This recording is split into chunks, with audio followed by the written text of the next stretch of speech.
We have another twist in the Nolan Wells death mystery we want to talk about.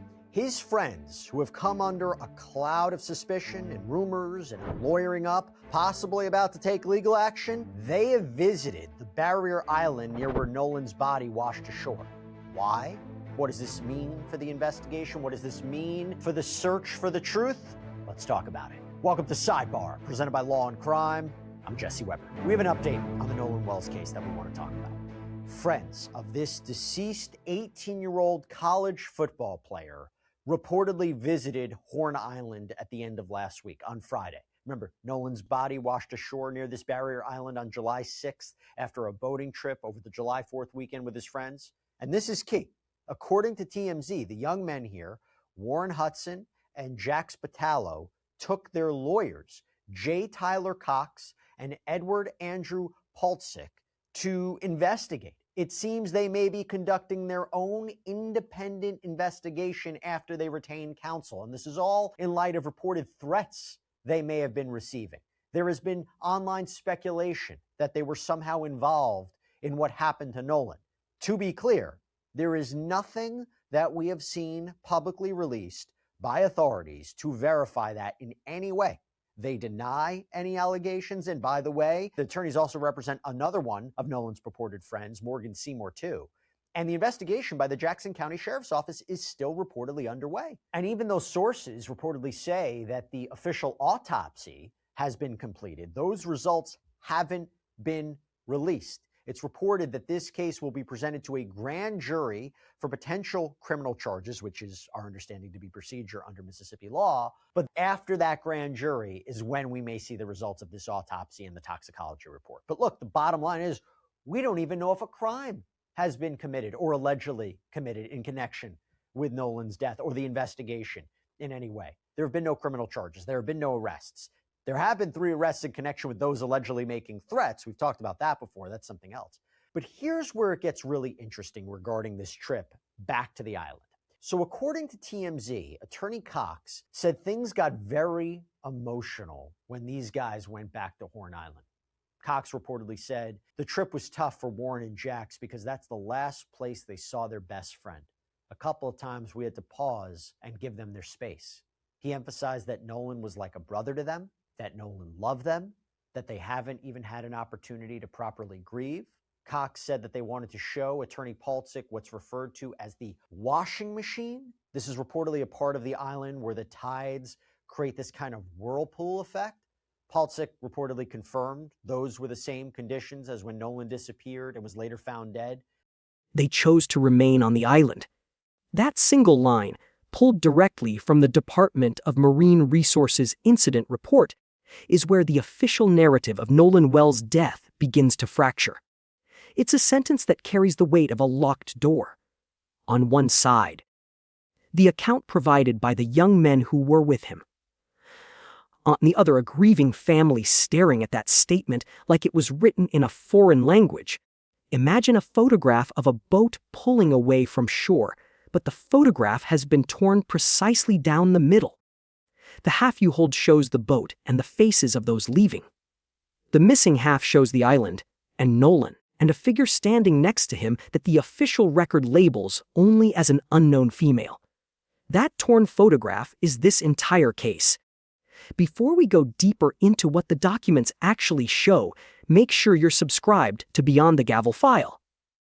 Because we don't just cover the story, we follow the evidence.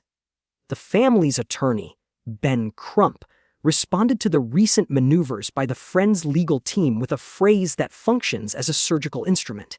He called it a distraction, not an investigation. Not a search for answers, a distraction.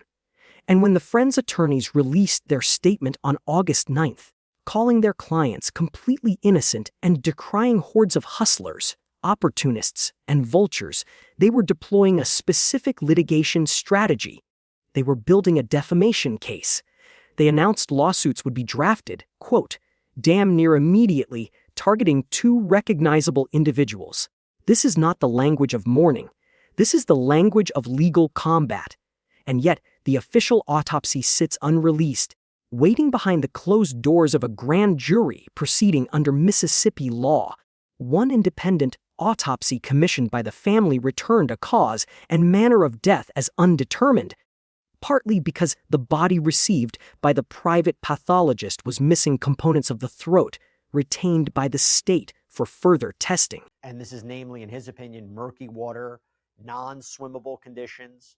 To be clear, we don't know if that had a factor in Nolan's death.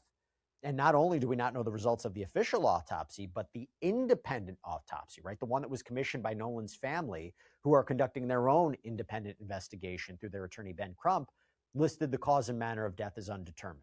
Now, that's partially, it seems to be, because Nolan's body, the one that was received by this private pathologist, it was missing components of the throat, seemingly because the state ME, right, was conducting further testing.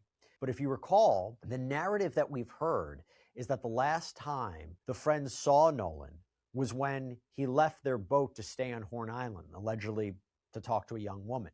According to a Department of Marine Resources report, friends who were with Nolan said, quote, when they left, he was in the company of an unknown female and that he chose to remain on the island.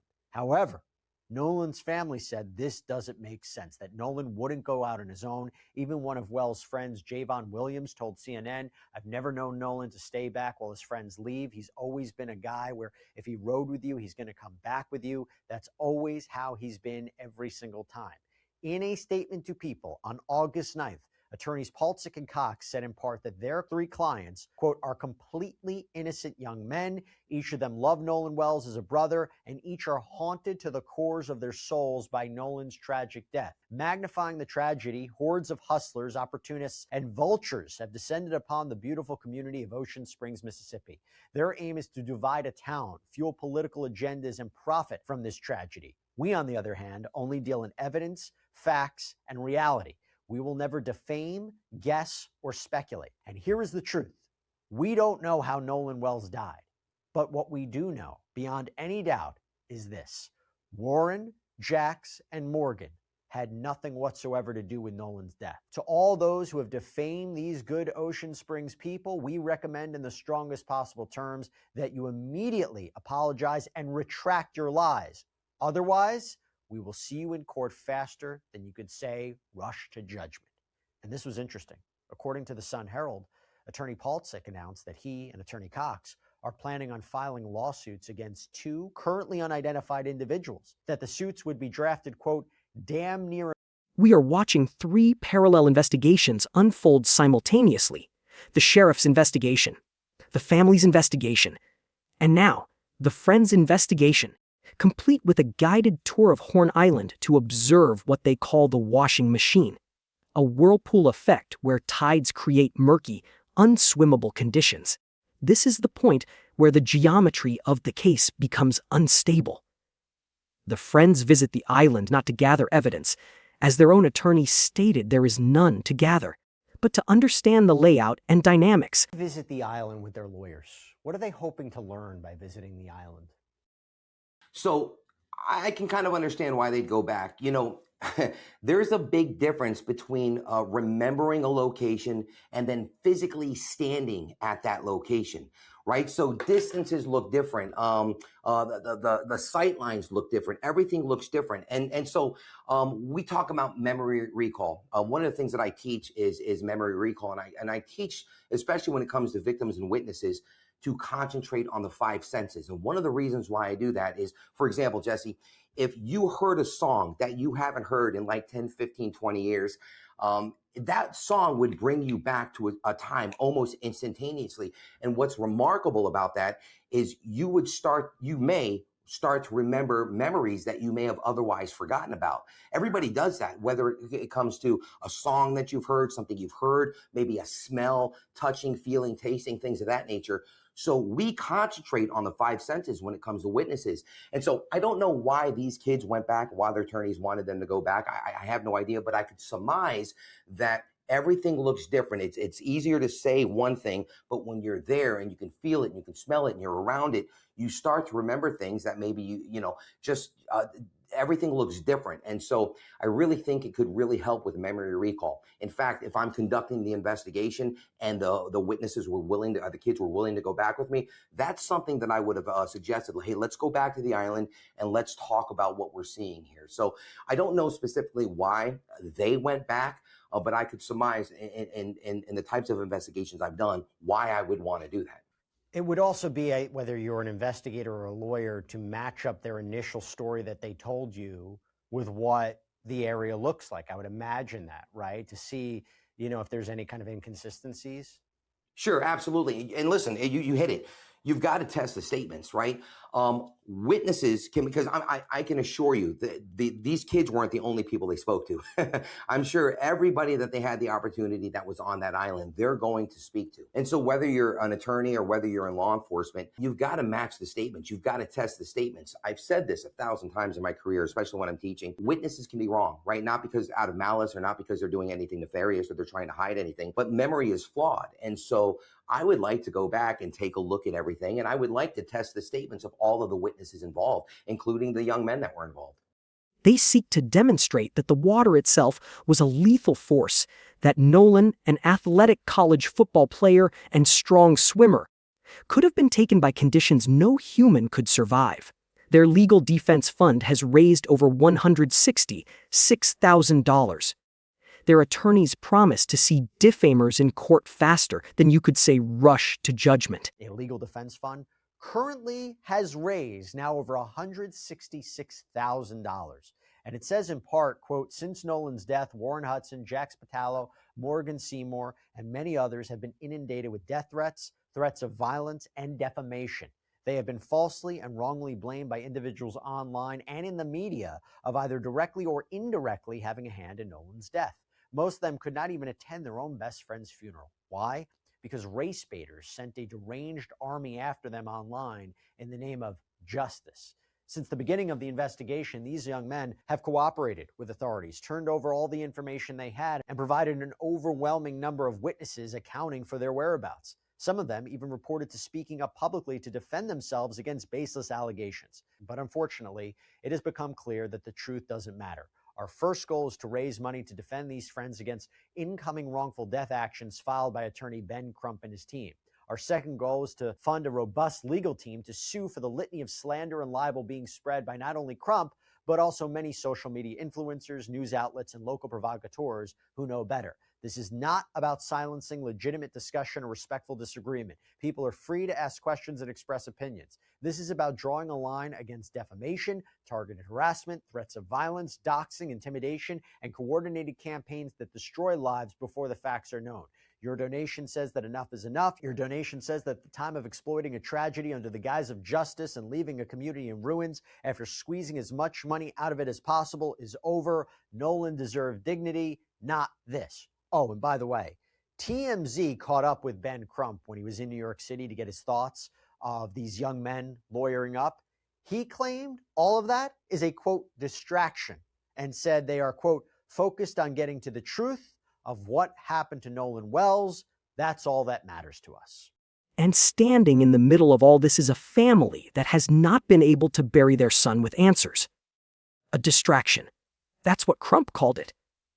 A distraction. Think about what happens when a case fractures into 3 separate investigations. Each team represents the interests of its clients. And you said investigation. There are now 3, right? So there's the official investigation by the sheriff's office. There is the independent investigation being commissioned by the family. And now there's this other investigation that's being commissioned by the friends and their attorneys. And now I'm starting to think, how does one affect the other? And what happens if there's inconsistencies in what is found in each investigation? So, I don't think, and again, let me preface this by saying the law enforcement's job is to look at it with an unbiased lens. They've got to walk in there and of course they're going to have theories, but they have to test their theories. But law enforcement, if they're doing their job correctly, they're going to look at everything extremely unbiased, right? Walk in there and just say, okay, we've got to be objective when looking at that. Unfortunately, the attorneys for each prospective parties are not going to be as unbiased as law enforcement is supposed to be. They're always going to represent the interest of their clients. And so that's the thing that I think, would it affect the overall investigation? I don't think from the sheriff's department it would. Would it affect the overall court of public opinion? Absolutely. Remember this. Once the defense gets involved, when I say the defense, I'm sorry, once the prospective attorneys get involved and lawsuits are filed, they're going to start subpoenaing each other. They're going to start doing depositions, and these things, some of this stuff is going to become public record, and they're going to start putting that out to the public. So when it comes to the court of public opinion, I truly believe 100% it's going to sway it all day long. You're going to have your people online who are completely divided, and the one thing about not conducting a biased investigation is human beings tend to start to overlook the signs of maybe innocence and start to depending on what side they're on, they're going to start perceiving different pieces of evidence and different pieces of information to spin their narrative. And I'm not saying it's right or wrong. I'm just saying that's what we do as human beings. So I think that's the problem we're going to run into. I want to go back to this idea of how a lawsuit could affect the law enforcement investigation. First of all, even if someone were to file a lawsuit against somebody during the course of this investigation, a defamation lawsuit, and by the way, you would need an actionable statement or statements, right? That were published, that were arguably false. And I believe under Mississippi law, if you're dealing with a non-public figure, though I wonder if there is an argument if they're dealing with public figures here since they're being mentioned in the media, but a non-public figure, you just have to show that that statement was made with negligence, not what we call in the law actual malice, like you knew it was false or made with reckless disregard. Anyway, put that to the side. If someone's being sued, they still would have to cooperate with law enforcement, a potential criminal investigation. They can't say, well, I can't tell you anything, Detective John, because I'm being sued right now, or I'm facing a potential lawsuit. Have you seen that ever happen before, or it complicate the search for information, the search for witness accounts? Law enforcement is meant to hold an unbiased lens. Private attorneys have no such obligation. They are not searching for the truth in the abstract. They are constructing a fortress around their client's version of events. So ask yourself this question. In a race to build competing narratives, each with its own attorneys, its own experts, its own island tours, who is actually running toward the body of Nolan Wells, and who is running away from it? Yeah, I would be utterly shocked if law enforcement did not at least attempt to interview them. Now, whether they spoke, whether they cooperated initially, and I imagine at the onset, because from what I understand about the case, they claim to have been concerned for their friend Nolan. And one of the individuals is the one who initially called the Coast Guard, according to some of the reports that I'm getting. So I can imagine initially they were cooperative, and I could not imagine that law enforcement would not interview everybody that was on that boat. If I was to put a paycheck on it, yeah, absolutely. It had to have happened, or at least the attempt. Because otherwise, despite what is being said about them, they could have just remained silent. But the fact that they're vocal, and the fact that, you're even seeing some of the friends, doing interviews with Officer Brandon Tatum, and now I saw that. They're lawyering up. To me, from a legal point of view, it just would signify, it seems that they may not have any role in this whatsoever. I know we're still wondering whether even a crime has been committed in connection with Nolan's death or the investigation. I just think that this may go to their credibility, but someone may also look at this and say, you're looking at it completely wrong, Jesse. Yeah, it depends on what side of the fence you lean on, right? Your side, what you just said makes complete sense, and I kind of tend to agree with you. But when you're looking at the opposing faction, I could see that side saying, well, this is all a ploy just to fool the public. Unfortunately, that's just the way it's going to be spun, depending on because there's a big online divide on whether 100%. These kids did it or not. Yeah, they're not even accused. Absolutely. Yeah, that's the thing. It's so hard to separate what is actually coming out, what the real information is, versus a lot of the noise. And this doesn't discount what the family is going through. It doesn't discount the family feeling that they need a thorough investigation, that perhaps some of the commentary from law enforcement initially was too quick to say, no foul play, nothing to see here. Maybe law enforcement was too quick to that. I mean, what's your opinion about that? So let me preface this by saying this, and we're talking different types of cases here, but almost the same. You'll see where I'm getting at.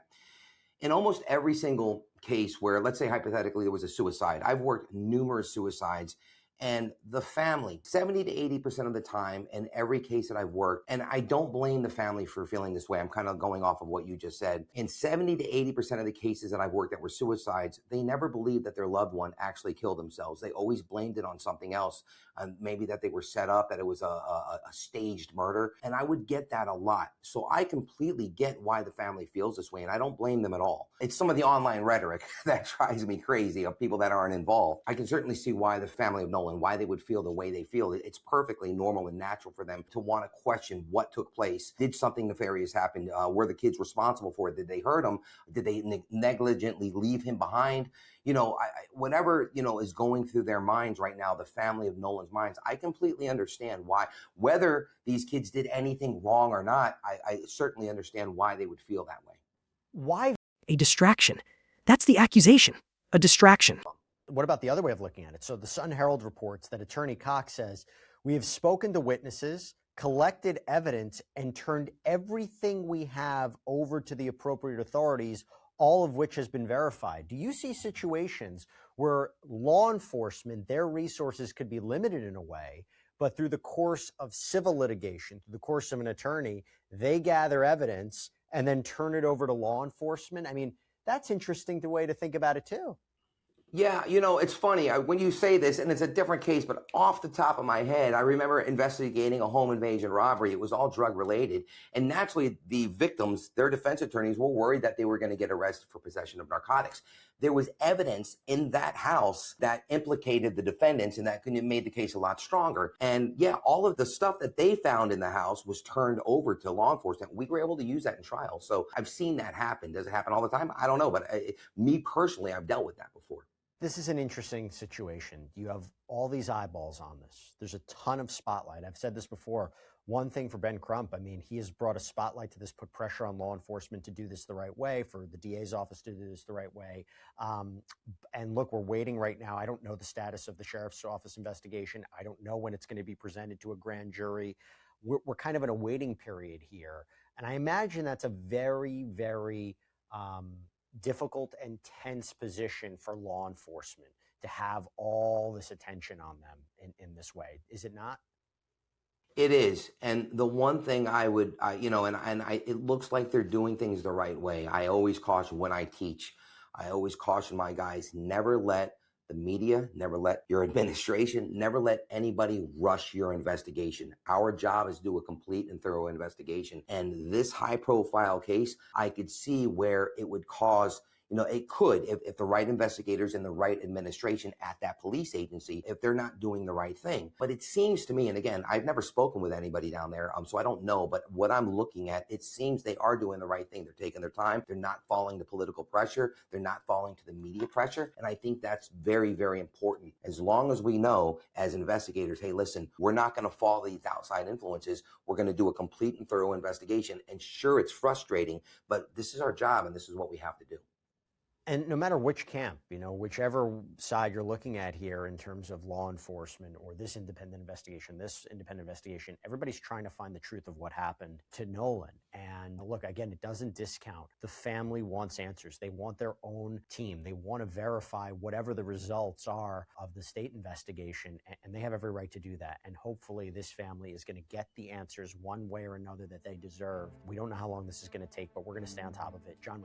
The friend's attorneys stated they only deal in evidence, facts, and reality. They said Warren, Jax, and Morgan had nothing whatsoever to do with Nolan's death.